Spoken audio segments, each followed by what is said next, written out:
everyone. Today's video is going to be about separating and replanting Haworthia or Haworthiopsis. This is a Haworthiopsis venosa that I just picked up today, and it's quite dry, but it's pretty crowded in here, so I figured before I watered it I would get it into a new pot, and while I was doing so I might as well do a video on separating Haworthia, because I know that can be a little intimidating because the roots are bound together. So sometimes taking them apart can be a little intimidating. So this should be fairly easy to just pop right out, because again it is so dry here, and you can see all the root growth along the bottom. So since some of these roots are browning a little bit, not going to be that gentle with them, and I don't really mind if they break a little bit. Oh, this is interesting because this is starting to form a new plant, but it's wrapped all the way around. So yeah, I do definitely want to release some of these roots. Oh, that's so interesting. I don't know if you can see. So it's forming the roots, but it's trapped in here with the root of another one. So yeah, I'm just gonna pull this root system all around here. Actually, you know what? This one we're just gonna even just leave just like that, since it broke off, but it's still connected to some root. So we're gonna see probably a little bit of that today. Taking this off. All right, so this is just gonna get a little messy while I remove some of the bottom here, so you can save some of that. Okay, so I can see some of the main roots in the middle down there, and then you can see these other roots have just wrapped themselves around here. They're all bound up. So I'll release some of those.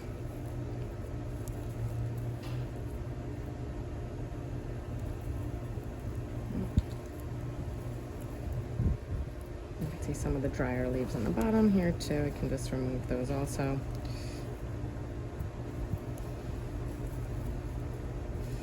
And really, once you get these roots detangled, you'll see that it's not actually very difficult to separate some of these. Yes, it does look pretty with them all together, but sometimes it gets a little bit too tight, which is the case here. And if you love Haworthia and Haworthiopsis like I do, you may want it in a few different places around your house. So here we go. I'm really loosening this up. I'll take out some of these dead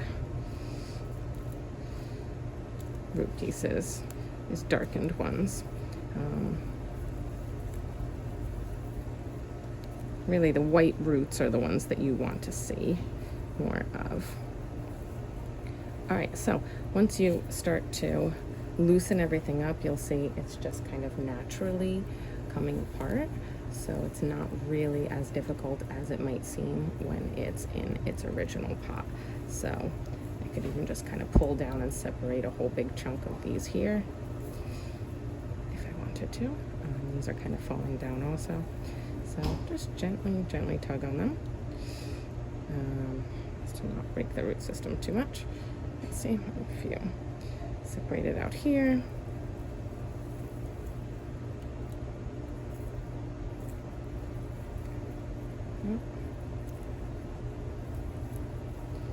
Pull these down here.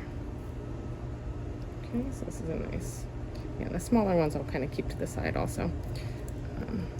So, these two are growing nicely together and seem to have a bit of space, so I'm going to keep those together. Get them down in their new space here.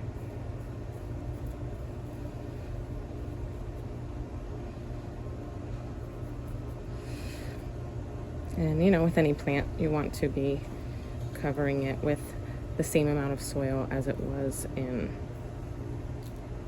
its old pot.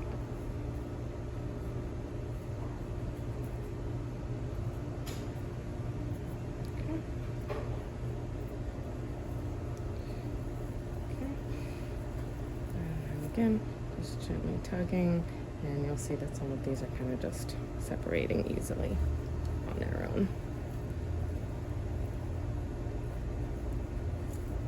And right in here is where I was getting a bit crowded, so these are actually the ones I wanted to separate more. And you can see that the roots are tangled the most here, so that's where they're really wrapped around.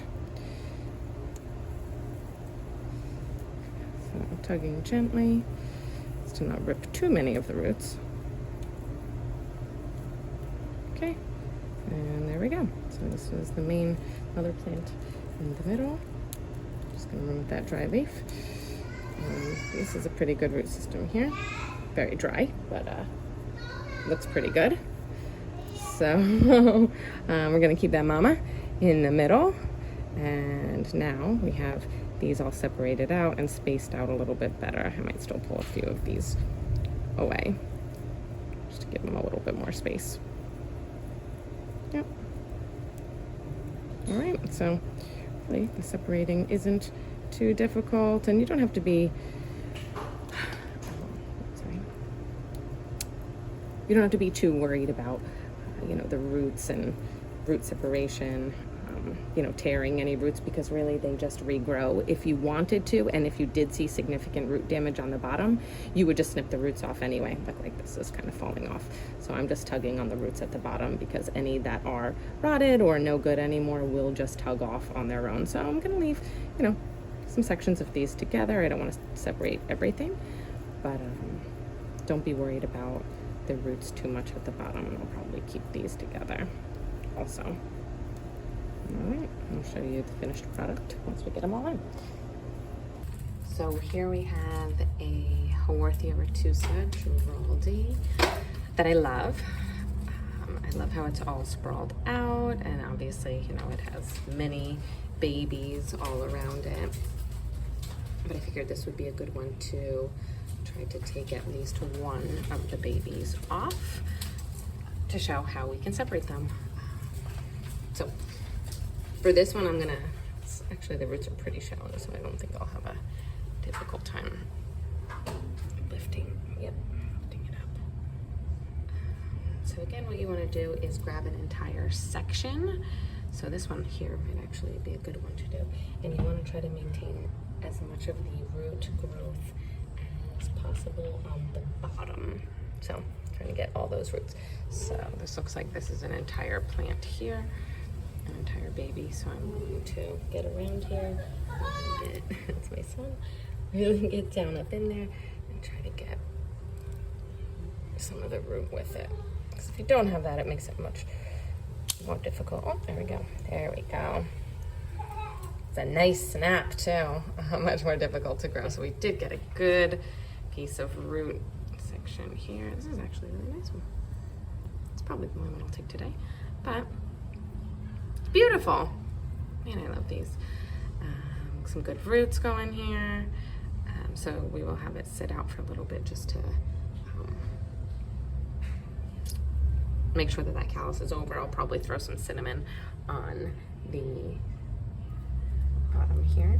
Take this one out, this little piece out. That also snapped off. But yeah, this should be ready to plant in a couple days. So while we're in here, I might as well take another one of these babies out. We have a Haworthia limifolia back here, or a fairy washboard. And I hadn't even really noticed this little baby before, but when we were taking out the baby here, I noticed it, so I figured I might as well grab this one.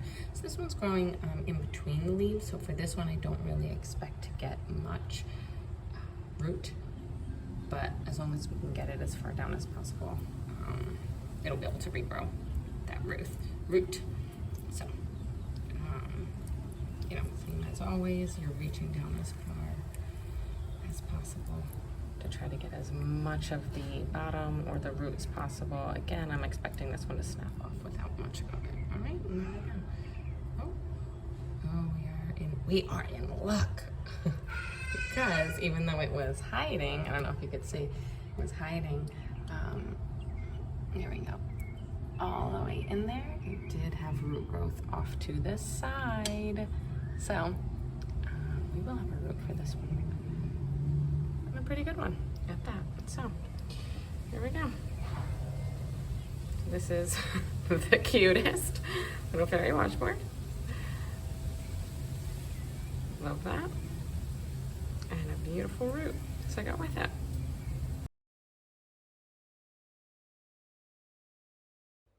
Subscribe to learn more with us.